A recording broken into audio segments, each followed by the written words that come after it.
31 ka mga pamilya kun 109 ka mga individual sa karon ang nahamtang sa La Carlota South Elementary School 1 matapos nga naglupok ang bulkan kanlaon kaina alas 4 sang hapon. Sa pahayag sa City Social Welfare and Development Head, Ms. Angie Helongo, nga temporaryo nagatinirang 31 ka mga pamilya sa La Carlota South Elementary School 1 kung sa diin ginagamit ang 8 ka classrooms, 3 tubtob 4 ka pamilya ang makaigo sa isa ka classroom. Napanghatag naman ang una nga kinahanglan sa mga evacuees kaangay sang hot meals, hygiene kit, folding bed kag mainom nga tubig.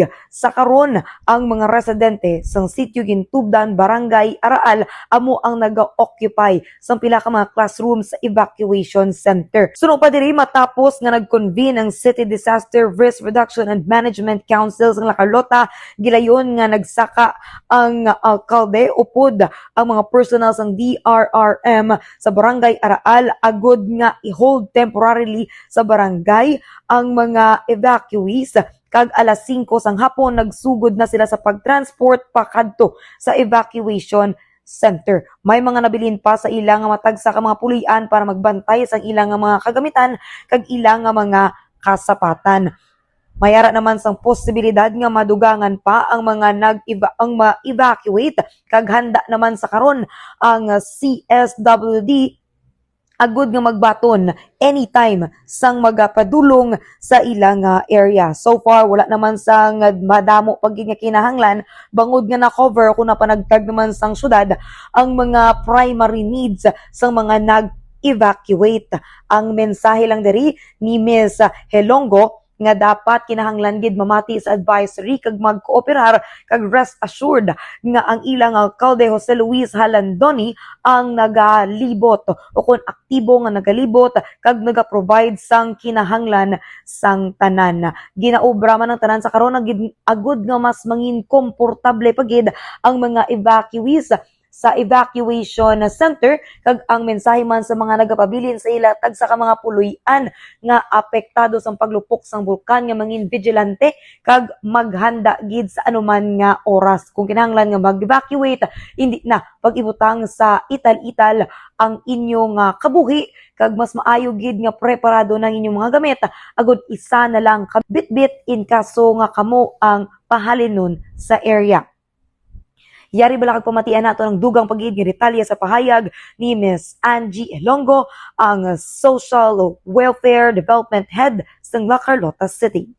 Sa Subong, ginagamit namon bilang temporary evacuation center ang La Carlota City South Elementary La Carlota South Elementary School 1. Kag sa Subong may ara kita gina-cater nga 31 na ka affected families with 109 ka individuals na galinis sila sa sitio Gintubdan, Barangay Araal. So, ang mga natigayon naton nahatag na ang mga basic na kinahanglanon especially sa survival nga kinahanglanon sa ating mga internally displaced nga families like ang pagkaon nila na provide na naton from hot meals to regular meal nila sa panyapon nila naka-serve na kita wala lang gid man dugay sila nakatapos panyapon. Then, ang ilang hygiene kit, nag-provide man ng LGU nato, sang hygiene kit. At the same time, nagatag kita sang drinking water, ilang tululugan, folding bed, sa tagsa ka panimalay. And sa Subong, nag-prepare na sa mga pahuway man.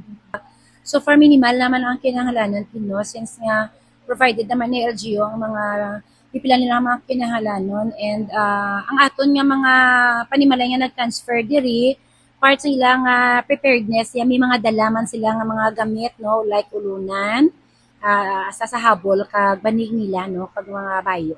Okay, para ang mensahe namon, para sa tagsa ka panimalay nga naapektuhan kag ari diri Subong sa amon nga temporary evacuation center nga ang City Government of La Carlota, of course, pagi sa pamuno sa aton nga pinalangga nga City Mayor Jose Luis Julio Halandoni, aktibo gid nga nagahikot kag naga-provide sa mga kinahanglanon protection para sa aton nga mga internally displaced nga family and individual. So rest assured nga ang city nagatulok gid sa ilang mga kinahanglanon kag mga pagtinir diri nga comfortably sila sa temporaryo ginhimo namon nga puluyan para sa ila. Ang mensahe naman namon para sa mga pumuluyo nga naapektuhan diat wala man yan nag-transfer, mangin vigilant lang sila no, manilag gid kag maghanda ano anytime. Kag hindi na gid man magulat nga mabutang pa sa lang-alang sitwasyon nila kag magdesisyon sa pag-transfer. Anytime ready ang aton nga response team no sa pag transport kapag sa ila dito sa babaw no in times nga naga-require na sa pag-transfer diri sa aton evacuation center. Live diri sa La Carlota South Elementary School 1, ini si Bombo Miyami Francisco. This is Bombo Radio Philippines, the number one and most trusted source of news and information. Basta Radio. Bombo!